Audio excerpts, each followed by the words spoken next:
so you've got it. Oh yeah, look at you've been down. Okay, so I just ran 3 saws, okay? All of them, let's put this down. All those saws I just ran were on 32-inch bars. Every single one of them. They're right there. There they are, okay? So you tell me this.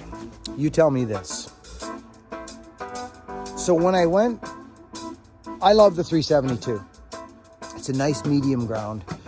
Believe it or not, friends, the 572 is not classified as a big saw to me or to fallers. It's not. A bigger saw is a 395, a 592, a 660, right? These, 462, 461, 500i, those are all, the 500i is a different animal, granted. But, excuse me, I'm going to run the 70cc class. I'm not going to run the 562. If I've got a bunch of small wood, like this would be now a good time to run the 562 going into this stuff. That's if I am wanting to pack around a lighter saw. But I don't care right now too, because it's going to take me longer to get the work done. Is it a little heavier? Of course it is, friends. Of course it's a little heavier. But friends, look at, it's a little teeny bit of wood. It's about 10 minutes of bucking. And so it's to each his own. To each his own. Use the saw that you're comfortable running. If it's the 562, run the 562. If it's the 444 or the 044, it's up to you. But I'm telling you that I am a 70cc class guy.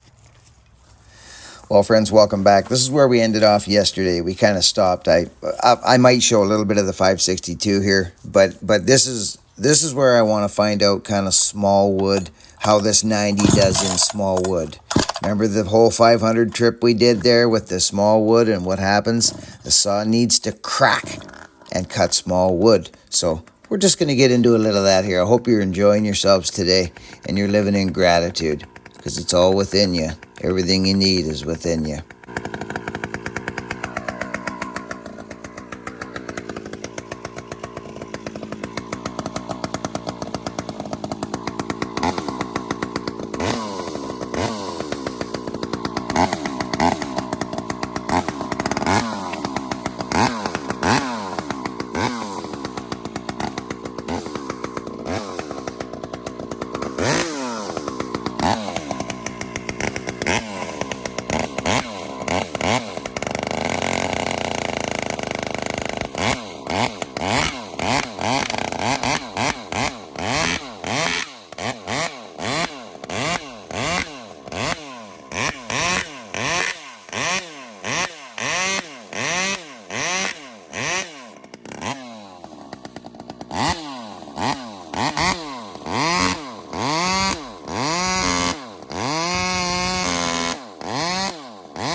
By the way, I want to give this guy a shout out who built this saw.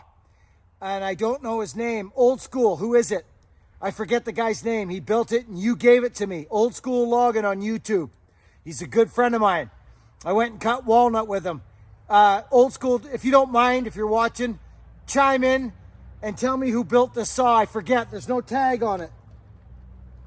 I want to give the guy a shout out. This is a glorious saw. He's done just enough to it. Just got me haircut.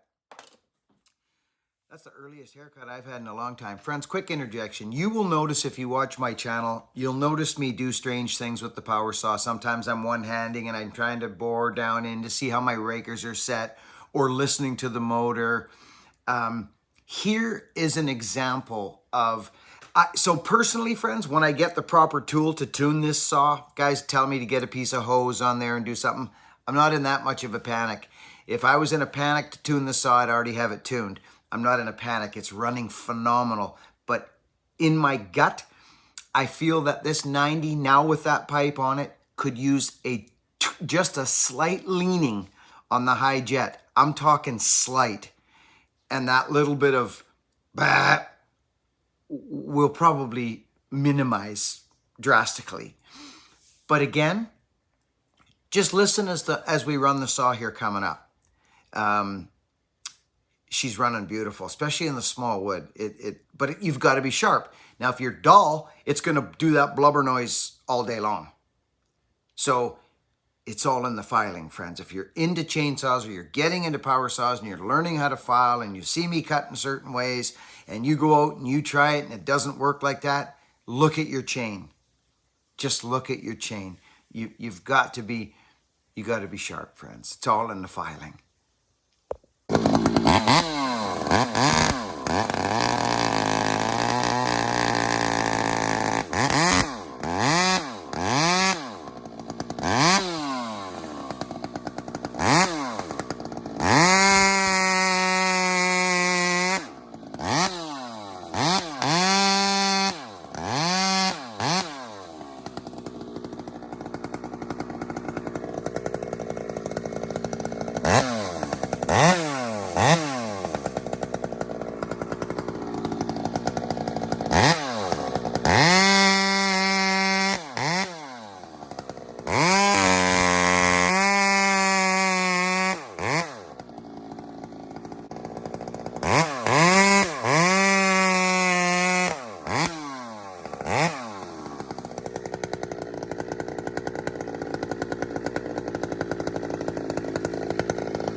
So this stuff is always interesting to me, so I'm going to share it with you too.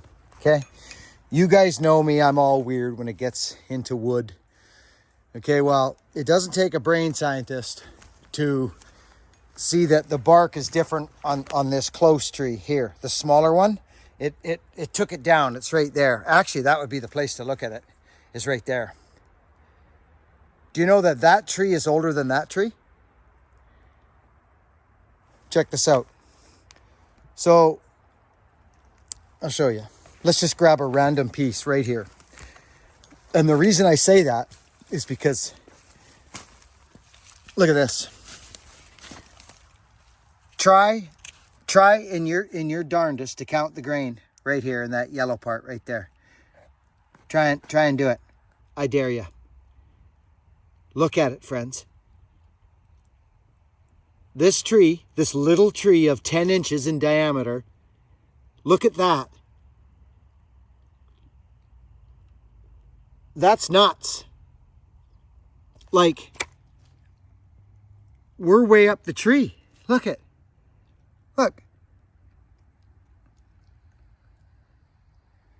1, 2, 3, 4, 5, 6, 7, 8, 9, 10, 11, 12, 20, 30, 40, 50. And then look what happens. It goes right tight. Isn't that a beautiful tree? Well, pretty, so friends, do you remember when I got Pavarotti? When I got the ram horn muffler, Mark built that for me. I designed it and asked if Mark could do it. Actually, Iron Horse actually built me the first one. It was just too small a pipe. But that man built a ram horn for me too. And, but Mark's, on that particular saw, on Pavarotti, it just worked. It was like, I have a few analogies I use, like a frog croaking, just bop. Like, that's why I call her Pavarotti, because when you crack the throttle, it literally, it doesn't go bop. It just goes whack, crack, bark.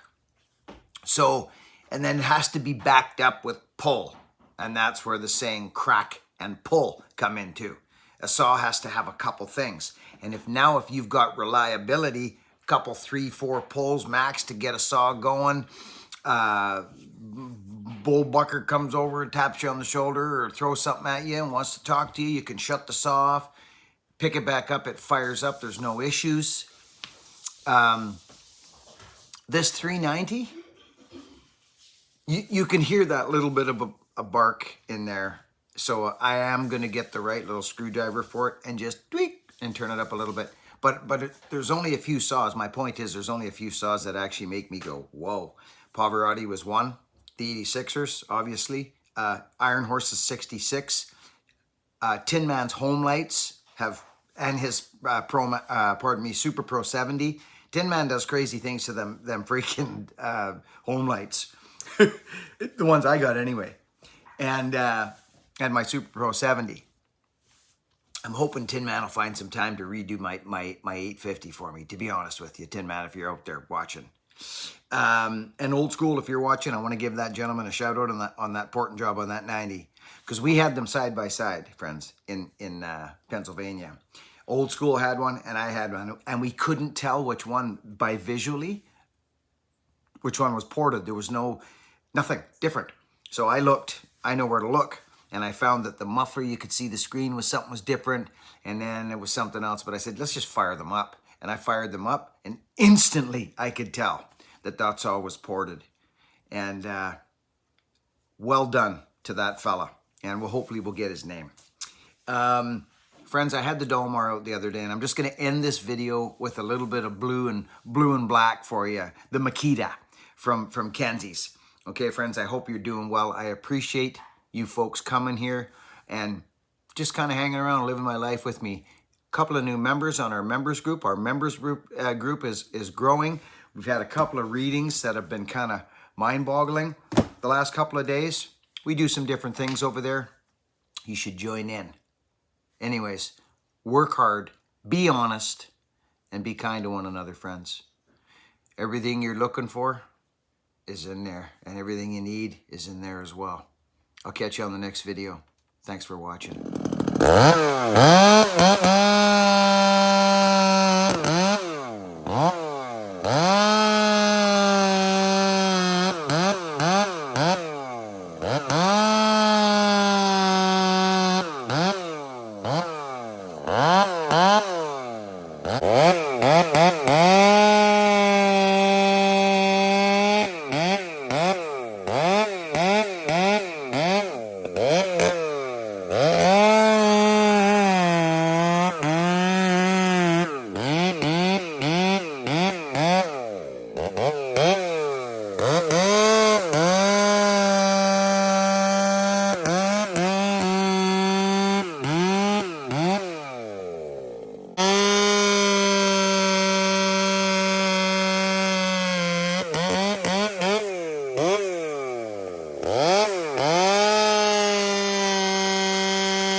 Yeah, it was a pretty good sized tree, actually. It was a big tree, I remember. Like, look at the size of those rounds. That's amazing. Yeah, the limbs were quite big, actually. Yeah. Do you know that this tree is 50? It was only 50 years old. Really? Yes, it's 50. Look how wide you can see from where you're standing. The grain is so wide on it. I count it. It's not even as old as I am.